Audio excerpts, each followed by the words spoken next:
Hello, on se retrouve aujourd'hui pour le 13e épisode de podcast et je suis accompagnée de Charlie. Coucou. Aujourd'hui, on va parler de la transidentité et plus particulièrement de l'expérience que tu as pu avoir autour de ça. Et voilà, toujours pas de jingle, donc on peut commencer. Du coup, je te laisse parler un petit peu de ton parcours. Ok.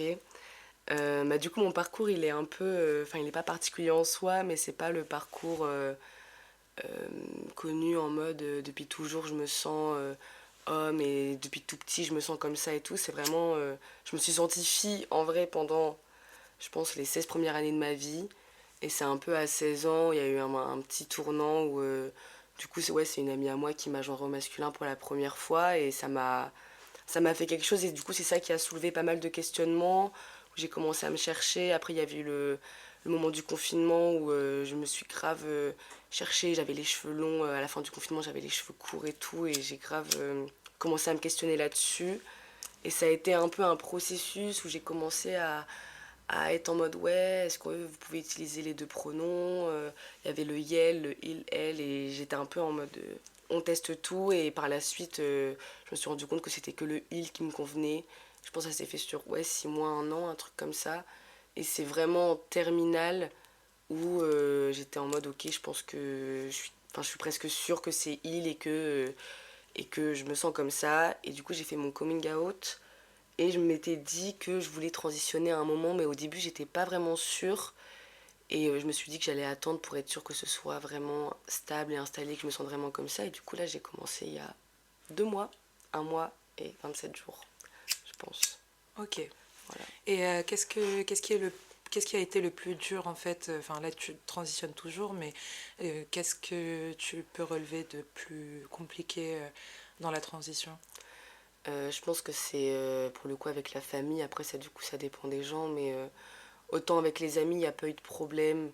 Parce que même si au début, il y en a qui ont du mal à s'adapter, qui vont mégenrer ou quoi, on finit toujours par s'habituer. Enfin, c'est forcément que c'est compliqué quand il y a des gens qui sont toujours connus sous un autre pronom ou quoi. C'est compliqué, mais ça va. Mais c'est surtout la famille. Moi, ma mère, elle accepte pas du tout. Enfin, elle s'intéresse pas. Elle a jamais vraiment posé de questions. Et elle me met genre depuis 4 ans. Et mon beau-père, c'est pareil. Donc, je pense que c'est ça le plus compliqué.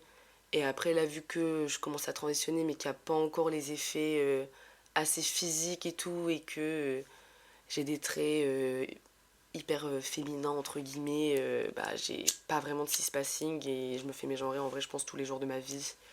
Du coup, c'est la patience, je pense, le plus compliqué. Attendre que mon visage se modifie et qu'après on me dise monsieur sans qu'il y ait de problème, quoi. Et du coup, tu penses qu'il y a une pression au fait de transitionner, autour du fait de transitionner Ouais, ouais, ouais, ouais. aujourd'hui? Bah ouais, de ouf. Puis il y a aussi ce côté où je sais que j'adopte des comportements, ou même physiquement, des fois je vais mettre des tenues qui sont hyper masculines mais qui rentrent grave dans le cliché pour du coup répondre un peu à ça. Alors que je sais que quand j'aurai vraiment transitionné et que j'aurai vraiment un cis-passing et qu'on me dira monsieur que j'aurai une voix grave, bah je sais que là ma part de féminité va exploser. C'est un peu paradoxal, mais j'ai un peu hyper hâte de pouvoir mettre des crop tops et mettre des jupes et machin et du Hmm. vernis et machin et d'avoir une petite moustache et que du coup on me voit juste comme un mec qui a une part de féminité. Ouais. Mais maintenant là je peux pas parce que déjà que j'ai pas de spacing, si en plus je commence à Hmm. mettre des trucs associés au féminin, bah ça va un peu rendre illégitime le truc. Enfin, il y a un côté comme ça, ou même mon beau-père il me le dit, il m'avait déjà dit ouais, t'as grave des manières parce que je suis assez maniérée et tout, et ça pour le coup je le change pas parce que c'est dans ma personnalité, enfin ma part de féminité elle est là et j'ai pas envie de l'enlever. Mais du coup, ouais, c'est un peu forcer le truc sur certaines choses pour avoir un cis-passing parce que je l'ai pas encore. Ok. Et rentrer dans des clichés un peu. Voilà quoi, genre dans le métro ou quand je suis avec des gens, je vais essayer de pas croiser mes jambes. Hmm. Ouais, d'avoir les jambes écartées comme un vieil homme cis. Et je sais que ça, je vais le faire pour être en mode non, mais voilà, comme ça, je rentre un peu dans les cases, tu vois. Genre, jamais je croise mes jambes quand il y a des gens. Ou alors, je vais vraiment adopter ma posture, surtout physique, comme ça, je pense. Ok. Et du coup, tu penses quoi du fait de reproduire des stéréotypes bah, dans la binarité genre, enfin, Ouais, de la société, ouais. je pense qu'on se sent un peu obligé pour se sentir plus légitime. Je sais que si, ouais, si je gardais ma part de féminité à mettre des trucs, des crop tops ou quoi, ou me maquiller ou quoi, je me sentirais beaucoup moins légitime parce que les gens me considéreraient beaucoup moins et qu'il y a des personnes qui arrivent à le faire et qui arrivent à transitionner tout en gardant le côté du genre un peu opposé. Enfin, c'est hyper stéréotypé là ce que je dis encore. Donc tout est à prendre entre guillemets, hein, je précise. Mais il y a ce côté-là où tu te sens grave moins légitime parce qu'il y a des personnes qui vont être en mode bah ouais, mais tu dis que t'es un homme trans, mais bah, physiquement tu ressembles pas, t'as grave des côtés comme ça, tu mets des jupes, tu mets des crop tops et tout, et du coup ça rend hyper moins légitime. Donc c'est vraiment, on prend l'opposé et du coup on reproduit cette binarité qu'on remet elle-même en question parce que le genre, enfin moi le genre c'est une construction sociale, ça n'existe pas. Mais du coup, je le reproduis et on se remet dans des cases parce que la société nous force aussi un peu à ça. Et pour être accepté en tant qu'homme trans, il faut répondre du coup au côté masculin qu'on a, ouais, à ce qu'on attend d'un homme. Et du coup, il y a grave ce truc de on reproduit le truc alors qu'on veut s'y opposer au final. Et c'est vraiment dommage, mais on n'a pas le choix à ce niveau-là. Et c'est pour ça que je me dis, j'attends d'avoir vraiment transitionné pour pouvoir après être un peu plus fluide dans l'expression de genre, parce qu'il y a ça aussi, enfin, c'est là, il y a le truc en mode la licorne de l'identité de genre, je sais pas si tu connais, où il y a orientation sexuelle, donc, bah, vers qui t'es attiré et tout, et il y a la sexualité, le côté romantique, ça peut être différent. Il y a l'expression de genre et l'identité de genre qui se diffèrent. Tu peux avoir une identité de genre masculine en mode je suis un homme trans, mais mon expression de genre, elle est féminine, ou inversement, ou alors ça va concorder. L'expression, c'est comment tu te présentes à la société, même si tu peux, dans ton identité, être autre. Et là, du coup, je sais que mon expression de genre, elle répond à mon identité en mode je suis un homme trans, donc je vais essayer de m'habiller en tant qu'homme trans. Et c'est aussi parce que les fois où je me fais pas mégenrer, c'est les fois où je ressemble plus à un homme cis basique, où j'ai un gros pantalon, un big bonnet, big capuche, et là on me dit monsieur. Mais si je suis pas habillée comme ça, généralement c'est madame, et ça c'est. Même tu vois, le fait de mettre des boucles d'oreilles, j'en mettais il y a 6 mois, et après j'ai arrêté parce que je me suis dit, ah non, si je mets des boucles d'oreilles et que j'ai trop de bagues ou que j'ai trop de bijoux, bah c'est mort, genre à aucun moment on va me voir en tant qu'un homme, et c'est hyper chiant, c'est très chiant. Donc forcément, il y a ce côté, ouais, on se force à reproduire les stéréotypes et les clichés pour répondre aux attentes de la société, et il y a ce côté-là, quoi. Donc ouais, on répond à ce qu'on veut déconstruire, et c'est vraiment dommage parce que soit ouais, le genre n'existe pas et on le sait, mais on le reproduit. Mais si ça n'existait pas, il n'y aurait pas de personne trans en soi. La transidentité, elle n'existe pas vraiment, le genre n'existe pas, donc la transidentité n'existe pas non plus. Et il y a des sociétés où c'est comme ça, où il n'y a pas de, Ouais, où il y a pas de binarité imposée, et du coup, bah ça n'existe juste pas, quoi. ouais. Ce serait vraiment chouette que ce soit une société comme ça où le genre n'existe pas, ce serait bien. Ce serait très bien. Et est-ce que tu te reconnais, par exemple, tu sais, on en parlait avec Lise, qui me dit, mais moi je suis non-binaire, mais je suis directement concernée aussi par la cause de la femme, parce que bah, juste sociétalement, c'est... Mm. Est-ce que toi aussi tu te sens directement concernée par le féminisme alors que tu es un homme trans, enfin genre, enfin comme... Ouais, t'as capté ce que je veux ouais, dire, tu ouais, vois. ouais, j'ai capté. Bah oui, complètement. Ouais. Parce que pendant quand même, bah en fait même toujours, c'est toujours le cas, hein, je suis perçue comme une femme, encore. Enfin, quand je me fais draguer par des vieux hommes cis dans la rue, je suis en mode, mais... Déjà, je comprends pas parce que... Pitié. Je comprends pas parce que j'ai quand même un style assez masculin et tout, et il y a des hommes trans qui viennent me voir comme un bout... Enfin, pas des hommes trans qui viennent me voir comme un... Des hommes cis qui viennent me voir comme un bout de viande. Eh, t'as pas un snap et tout, et... Du coup, si, parce que j'ai quand même le sexisme, je le ressens toujours, et durant toute ma scolarité, tout le collège, lycée et tout, j'ai été éduquée en tant que femme, j'ai été perçue en tant que femme, et je le suis toujours. Moins parce que tout mon cercle d'amis et tout me voit comme un homme, et ça je le ressens. Mais la société, c'est absolument pas le cas, et du coup, ouais, sinon la cause des femmes c'est toujours très important, mais je faisais pas, enfin, je fais pas partie de nous toutes, mais il y a une période où j'étais un peu dedans, et du coup je sais quand même que je suis plus une femme, et du coup, dans ma tête, je suis quand même en mode, ok, je suis un homme qui soutient la cause, même si en soi je l'ai vécu, c'est que j'ai quand même pas la même place, tu vois, genre, Ouais. parce que des fois dans les manifs, il y a des trucs en mode, il y a des parties de la manif qui sont en non-mixité et tout, bah là, bien évidemment que je vais pas être dedans, parce que je me considère pas en tant que femme. Ouais. Du coup, voilà, mais oui, je me sens concernée, parce que, bah ouais, j'ai été éduquée comme ça, quoi, donc il y a plein de trucs qui résultent de ça, et je peux pas le nier, même si je suis en mode, oui, je suis un homme, oui, d'accord, mais j'ai été éduquée comme une femme Mm. et j'ai été conditionnée comme une femme. Et c'est aussi pour ça que j'ai une part de féminité qui est là et qui sera toujours là et que j'ai pas envie de renier parce que il y a ça aussi, il y a ce côté où je sais que je l'ai été à un moment et je m'en suis rendu compte, mais au début je me posais des questions et tout, j'étais un peu sexiste un peu envers moi-même, tu vois. Mm. Genre les côtés féminins, j'étais en mode ah non, non, j'aime pas et tout. Et en fait, je devenais sexiste quoi. Enfin, Mm. pas envers les autres femmes, mais envers moi-même. Genre tous mes côtés féminins, j'étais en mode ah non, je peux pas et tout. Non, j'aime pas et tout. Et je sais que mon ex m'en avait parlé en mode ouais.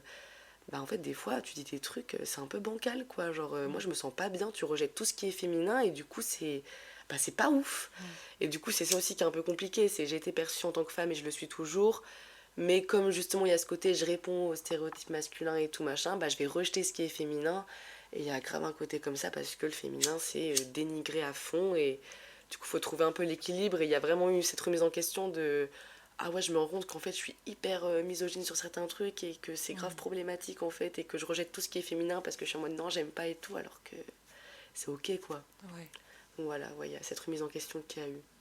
Et qu'est-ce que tu dirais aujourd'hui à quelqu'un qui se cherche dans son identité de genre et qui ose pas peut-être s'affirmer ou bien qui se pose Mm. beaucoup de questions quelles questions t'aurais, enfin, où t'aurais aimé avoir les réponses quand plus jeune ou enfin. Mm. Bah je lui dirais de prendre le temps et que c'est pas grave de pas savoir même si ça prend 6 mois, un an, c'est pas grave de pas savoir.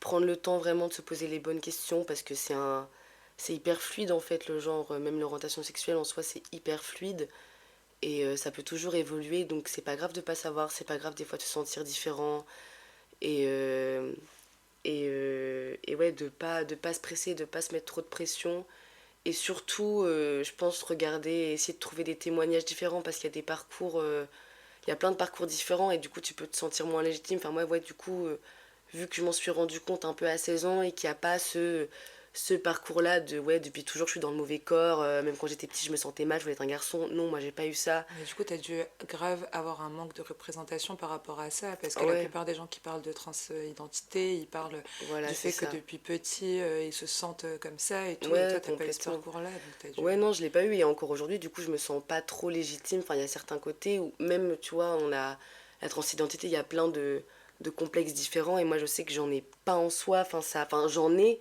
Je suis hyper dysphorique, mais je sais que je le suis aussi parce que la société, Mm.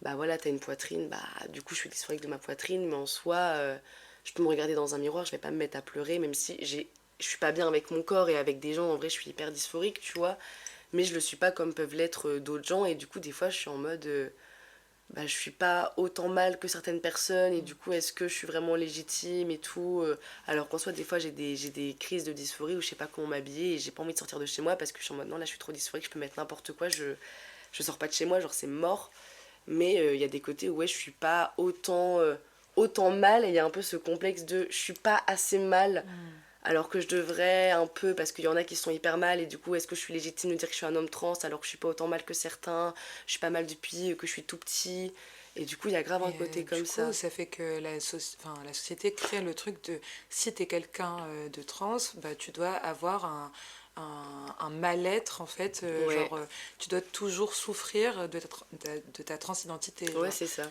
c'est horrible. Ouais, c'est un peu horrible. Ouais. C'est pour ça que je conseillerais de regarder, essayer de trouver pas mal de témoignages sur TikTok. Il y a énormément de. Oh là là. Sur TikTok, il y a énormément de parcours différents et c'est quelque chose qui fait beaucoup de bien. Moi, je sais que ça m'a vachement aidé sur TikTok parce que je suis plein de personnes trans. Et il y en a un, j'ai pas son prénom, mais il y en a un notamment qui a un peu le même truc que moi où lui, il l'a découvert bien après et c'est pas depuis toujours. Mm. Et il y en a plein où c'est comme ça qui ont fait leur coming out à 20 ans, à 16 ans. Et du coup, ça fait du bien d'avoir des représentations. Donc, Mm. surtout si il y a des personnes jeunes qui se posent des questions aussi, c'est rechercher plusieurs représentations parce que si t'en trouves pas, du coup, tu te sens hyper mal et tu te sens pas du tout légitime. Et ça, c'est parce que déjà que la société te légitimise pas, et si en plus tu retrouves pas de représentation dans la communauté LGBT qui te légitimise, bah là, du coup, c'est vraiment compliqué de s'affirmer, d'avoir confiance en soi et d'être en mode ok, dans ce que je ressens, c'est légitime. Et il y a juste plein de parcours différents. Et en vrai, personne n'a le même parcours, même s'il y en a qui se sentent mal depuis toujours, ils vont pas le vivre de la même manière, ils vont pas avoir les mêmes complexes. Et je pense qu'il y a vachement de ça. Donc prendre le temps, rechercher des représentations, des témoignages, pas aller sur des vieux sites des vieux sites internet, genre témoignages, parce que c'est le truc qui correspond le mieux, où là tu peux être en mode ok, ça je relate, ok, ça je comprends. Et du coup, en fait, tu recherches une validation, quoi, mais ça fait du bien de voir qu'il y a des symptômes, on va dire, où t'as la même chose et t'es en mode ok, ça j'ai la même chose et ça je comprends et je peux relate et on a le même mal-être à ce niveau-là et ça fait du bien d'avoir ce côté-là, quoi. Genre sur TikTok, tu vois, ma For You page, en vrai, j'ai plein de trucs sur la transidentité et des fois, le fait de juste pouvoir repost en mode ok, je ressens pareil, bah ça fait un truc de communauté un peu et ça fait se sentir bien, tu vois. Mm. Donc je pense, ouais, ce côté-là.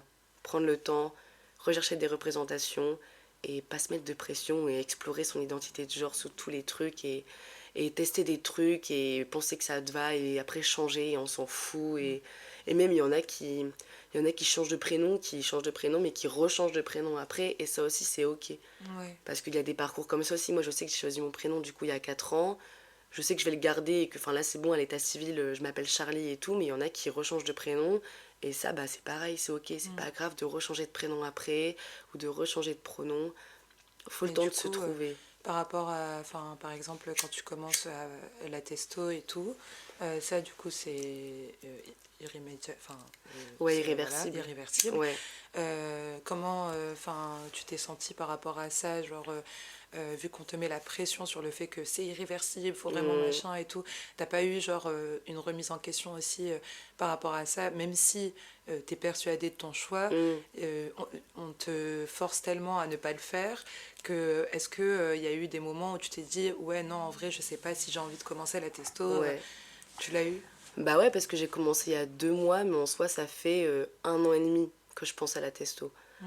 Où j'étais suivie du coup à la MDA où enfin j'étais suivie par une éducatrice, un psychologue et psychiatre. Et c'est vraiment au fur et à mesure des rendez-vous où je commençais à en parler de plus en plus. Et c'est mon éducatrice qui était en mode, mais ça fait plusieurs rendez-vous que tu évoques, le fait d'avoir envie de transitionner et tout. Et j'ai vraiment ouais, pris 1 an à être sûre de vouloir prendre Mm. des hormones parce que ça implique beaucoup de choses. Après, moi là, tout se passe bien en vrai, mais ça change quand même de fou. Mm. Enfin, là, j'ai pas trop de trucs au niveau de l'humeur et tout, mais ça peut quand même modifier vachement. Mm. Et du coup, si j'ai mis ouais, 1 an et demi, 2 ans à y penser tout le temps, à être mal dès que je vois, parce que c'est ça aussi, c'est sortir dans la rue et voir des hommes cis et vouloir être eux et Mm. tu seras jamais eux, voir des mecs qui font 1m85 et être en mode bah je suis tout petit, trop mignon, moi je serai toujours tout petit, c'est chiant et tout. Et à être mal à ce niveau-là et du coup j'ai vraiment pris le temps d'être sûre parce que bah ouais, enfin ça fait 4 ans soit que j'ai fait mon coming out et c'est que maintenant que je commence à transitionner parce que j'étais en mode ouais mais on sait jamais, puis Mm. c'est irréversible et il y a quand même pas mal de trucs et tout donc non j'ai vraiment pris le temps pour être sûre à genre 2000% et un peu attendre d'être vraiment mal et d'être Mm. vraiment au bout de ma vie Mm. pour commencer en mode non là je suis vraiment mal, là vraiment j'en peux plus, je veux commencer parce que je suis trop pas bien en fait Ouais. et je suis content d'avoir attendu. J'aurais aimé en vrai quand même commencer un peu avant, parce que c'est quand même hyper long avant d'avoir des effets de ouf, genre Mm. ça prend au moins 6 mois. Donc j'aurais pu commencer un peu avant, en plus ça s'est fait pour le coup de manière hyper simple, j'ai un bon médecin où en 2 rendez-vous j'ai eu la testostérone et ça j'ai une chance de fou. Donc j'aurais aimé commencer un peu avant, mais en soi je regrette pas parce que ouais non je pense qu'il faut vraiment prendre le temps, être Mm. sûr de ce qu'on veut et de ouais, ce à quoi on veut ressembler, être en mode ok. Et attendre d'être. Enfin, pas Mm. attendre d'être mal, faut pas. Mais moi, je sais que c'est comme ça que je l'étais. Mais c'est un peu la société qui te pousse à attendre d'être mal avant de te dire ok je vais faire un Voilà, c'est choix ça. C'est en irréversible. mode ouais, t'es sûr et tout. Parce qu'il y a Ouais. tout qui est réversible en fait, Mm. quasiment. Hein. La voix, c'est irréversible. La morphologie. Je sais que si t'arrêtes après la morphologie, elle peut rechanger. Mais bon, enfin, la répartition des graisses, elle se fait quand même. Ça Mm. arrive après. Mais la voix, pour le coup, ça t'arrête la tête. Ta voix, elle reste telle qu'elle est. Le clitoris, pareil, il va pas rediminuer après, quoi. Il reste tel qu'il est. La pilosité, je crois que c'est un peu pareil. Enfin, quasiment tout irréversible en fait. Donc, ouais, moi j'ai vraiment attendu d'être au bout de ma life. Mm. Et genre, des fois, je prenais le bus et quand je voyais des hommes cis, mais trop beaux et tout, et j'étais en mode, mais mon rêve d'être comme ça et que je chialais parce que j'étais en mode, oh, en fait, il est trop beau et je veux trop être comme ça et tout. J'étais en mode, je pense que là, je suis bien mal.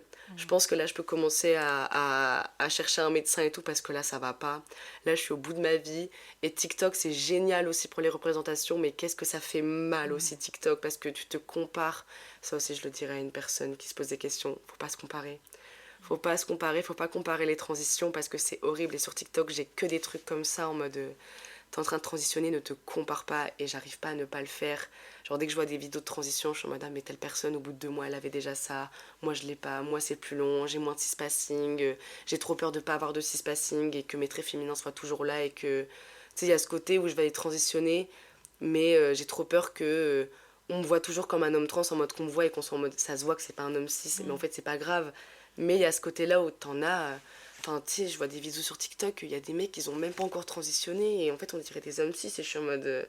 Bah j'ai le seum en fait. Enfin, ou même des personnes lesbiennes hyper masques et en fait elles ont plus de cispassing que moi et je Mm. suis en mode ok, en fait elles se sentent même pas hommes, mais on dirait tellement. Et moi je me sens homme et je me fais mégenrer tout le temps donc vraiment ne pas se comparer parce que si tu commences, c'est horrible et ça enlève grave la confiance en soi et faut pas se comparer. Voilà. Ouais. Et est-ce que tu as un mot de la fin pour conclure cet épisode? Un mot de la fin. Tu penses avoir tout dit? Je pense que j'ai tout dit. Un petit mot de la fin. Une petite phrase. Il faut prendre le temps de se chercher, de se trouver. Il faut pas se presser, quoi. Faut pas être trop dur envers soi-même. Je dirais indulgent. Mm. Indulgent. C'est ok de Mm. prendre le temps. C'est ok de pas savoir quitter. C'est ok des fois d'être hyper mal et d'autres fois d'être hyper bien. C'est normal, c'est pas linéaire. Et il y a des jours où on se sentira hyper bien et d'autres jours où on ira trop mal, on sera hyper dysphorique. C'est un processus, c'est fluide et il faut l'accepter. Donc, indulgence, je dirais, C'est envers top. soi-même. Bah, merci beaucoup Mais pour ton écoute, témoignage. Merci d'avoir pris le temps. Et bah, nous, on se retrouve sûrement la semaine prochaine pour un nouvel épisode.